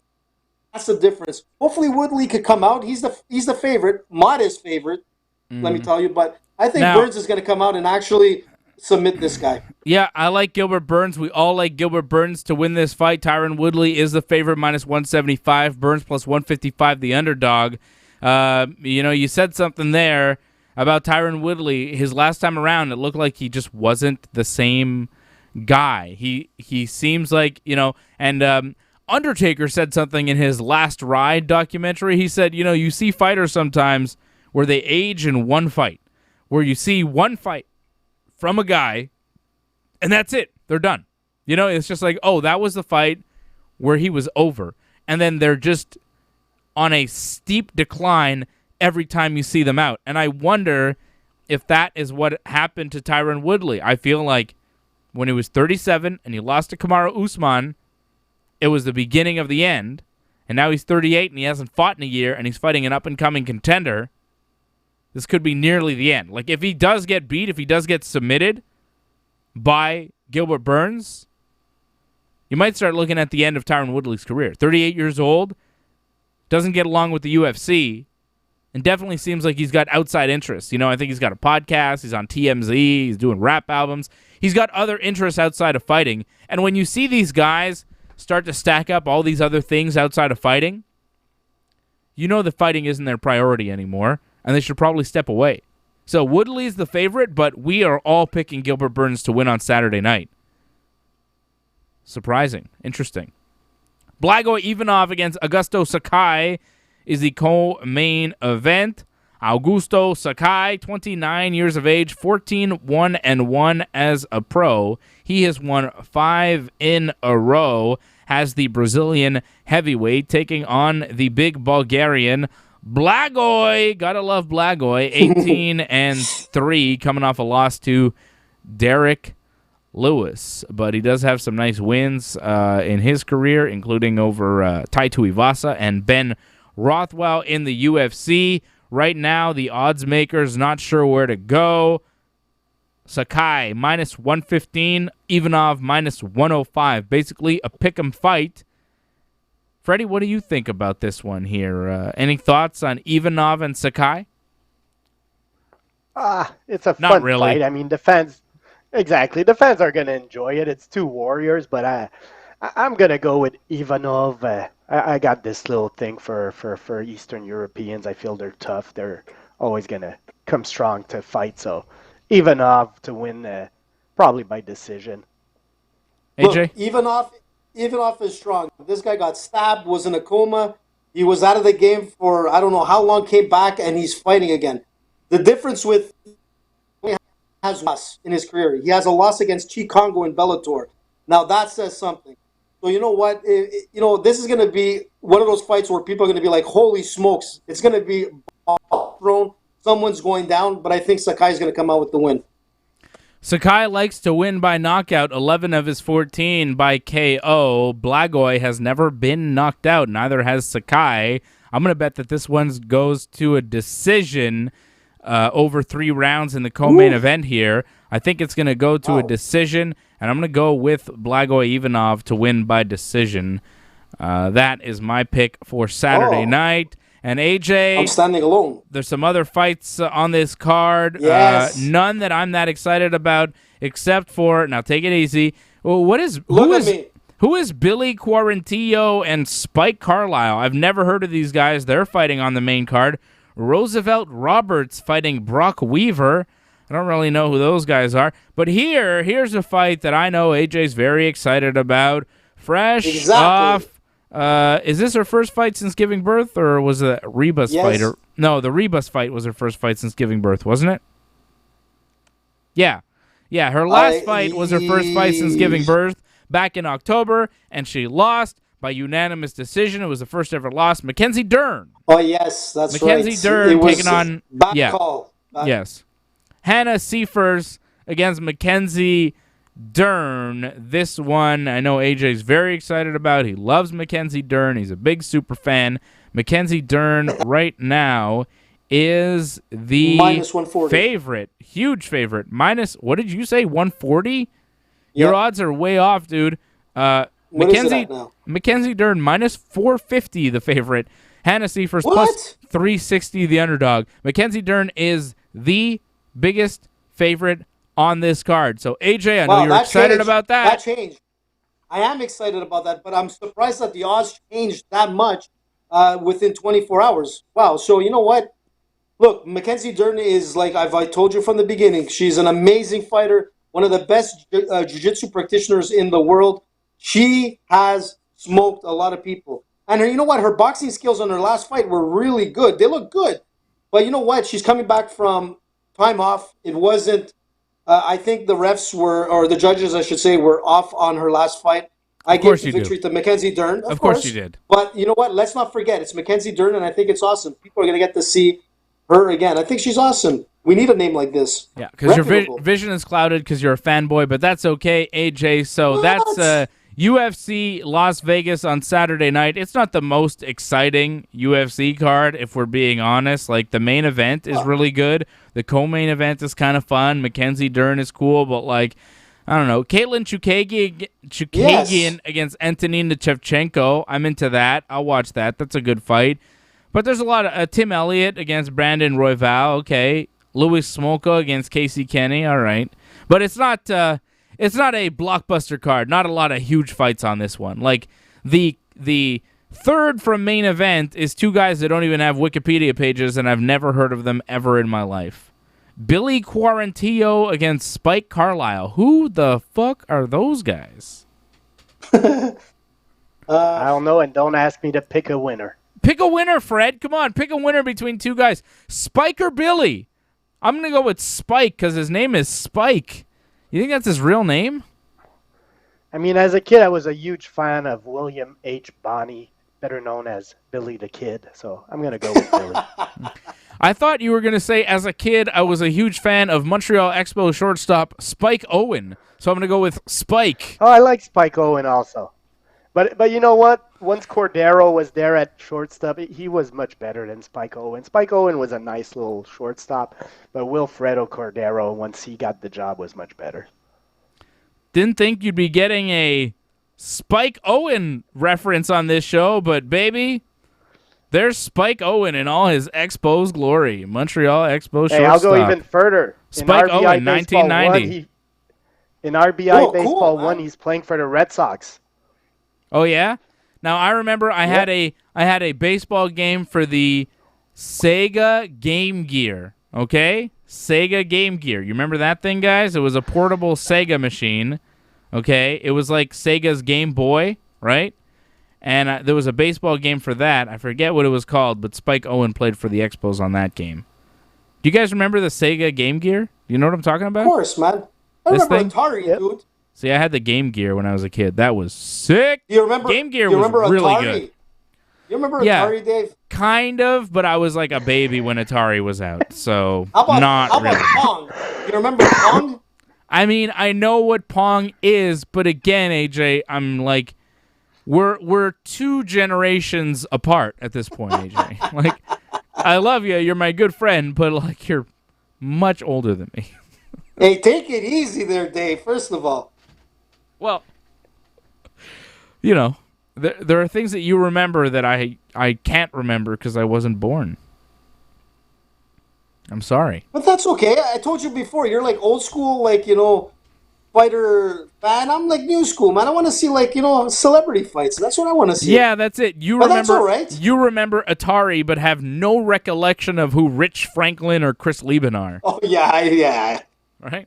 Dave, Who's Rich Franklin? It's not like I want to see... Listen, it's not like I want to see these guys fighting anymore. I want to see Conor. What was Rich Franklin's Franklin's job? What was his job? I think he was like a dentist or something crazy. He had a good job. I remember that. He was a math teacher. What was he? Math teacher. Was he? Close enough. Dentist, math teacher. He had a profession. But Rich Ace Franklin, former UFC middleweight champion of the world. He's the guy that Anderson beat to win the title. I rewatched Ace Ventura this week. Different guy. That was a different Ace. I'm more into Hiroshi Tanahashi, the Ace of New Japan.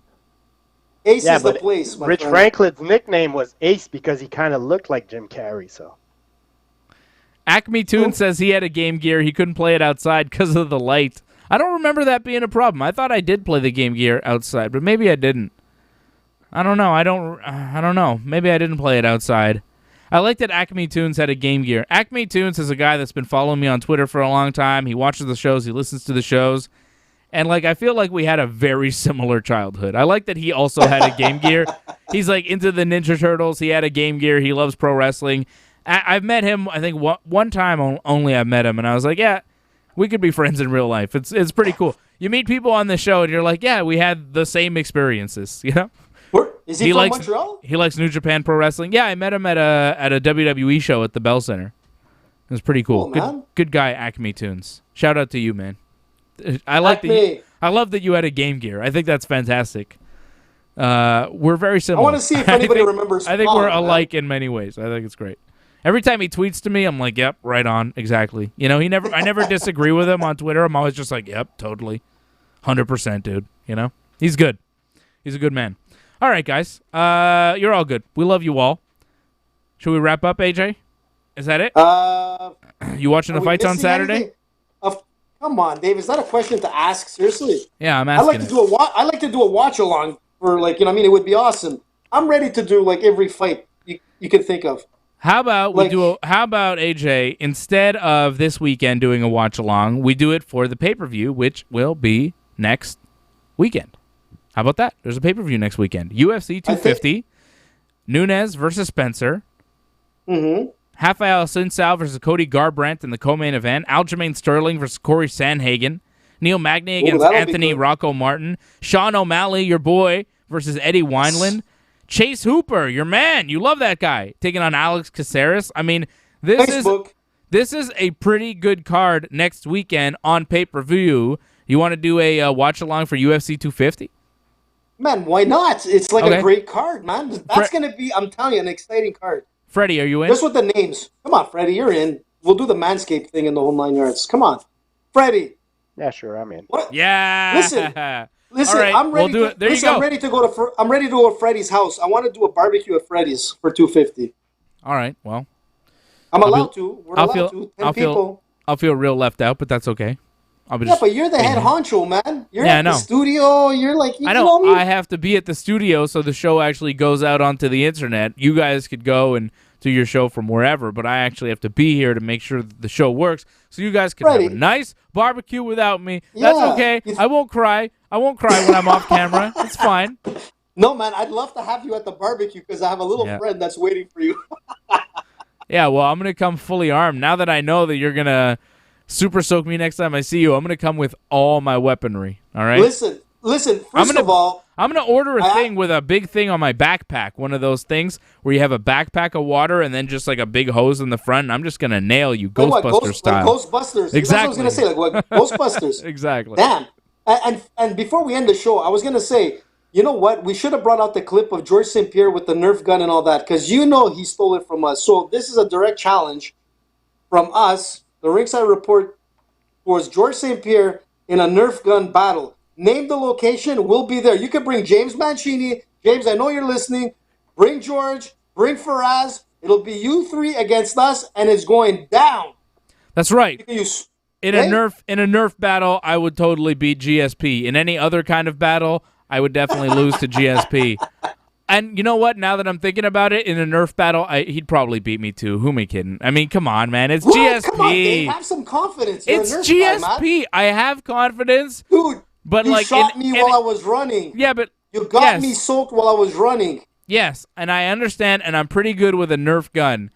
But like, GSP is the greatest athlete in the history of our country. Like, we're gonna soak him like a wet rat. For me, I guarantee you. I'm just saying that I think I could have a chance against GSP in a Nerf gun fight. But again, I know I'm going into a form of a fight against the greatest fighter that's ever lived. So I'm gonna be nervous. I'm gonna be nervous going into it, thinking he might just assault me with Nerf. No. What we're gonna do is we're gonna take this fight to Fred's place, because Fred has a huge backyard. Yeah.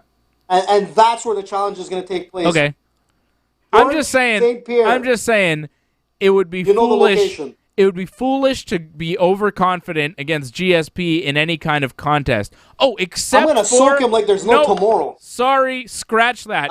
Except for a home run derby, because I remember when he had to swing a baseball bat on the Ultimate Fighter, and that shit was hilarious. George cannot hit a fucking baseball. So if George wanted to do a home run derby against me, I would destroy him, because I can hit a baseball. I played baseball for many years, and I can swing a bat, and I can crank a baseball. I saw George swing, and it looked ridiculous. It looked like he was trying to golf or something, because you could tell, when George was swinging a baseball bat, you could tell he has never swung a baseball bat in his life. He didn't play Little League. This guy was doing karate while everybody else was swinging baseball bats. Turns out all the kids playing baseball were like, what's with the Karate Kid? Turns out the Karate Kid was right to play karate. So, yeah, but George, might be able to beat me in a Nerf fight, but I'm telling you, home run derby, I destroy GSP. Destroy him. George doesn't know who Spike Owen is, all right? Enough said. Doesn't know. All right, guys.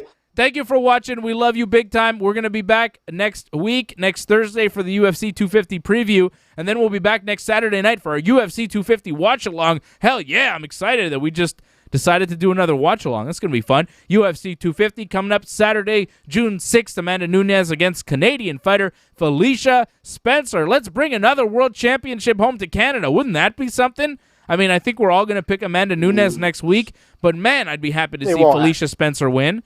It would be cool, though, see a Canadian win.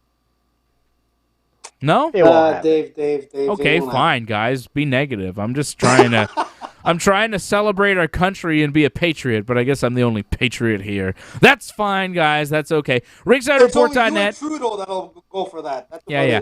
RingsideReport.net is our website. Go there. Don't forget, like this video, subscribe to the channel, and when you do, click the bell so you get notifications every time that we are on. I'll be back here with Johnny North tomorrow, 12:45. We're going to talk about who we want to see featured on Dark Side of the Ring. Should they do Luna Vachon? Should they do Davey Boy Smith, the British Bulldog? Should they do Hulk Hogan? We're going to talk about all those potential names and some of the stories as to why they'd be relevant for Dark Side of the Ring. So if you want to hear some dirt about some pro wrestlers, tomorrow on Dave and Johnny Live, we're going to get dirty, we're going to get grimy, it's going to get dark. We're going to talk about potential Dark Side of the Ring. You're going to like it. Believe me, we got quite a show prepared for you tomorrow on Dave and Johnny Live, 12:45, right here on the YouTube channel. Follow Freddie on Twitter at FreddieMMA. Follow AJ on Twitter and Instagram at Danny Bruck.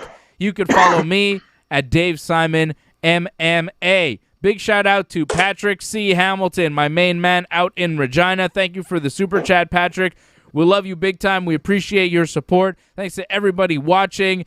Johnny North, Franco316, Mad Dog Vachon, D Skeet, Woods MMA UK. Let's see, who else was there? A bunch of people. Fizz Gig, Acme Tunes, of course, my buddy, Acme Tunes.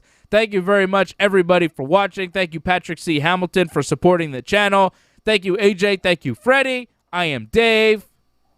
And this has been Ringside Port, Atari rocks. Port.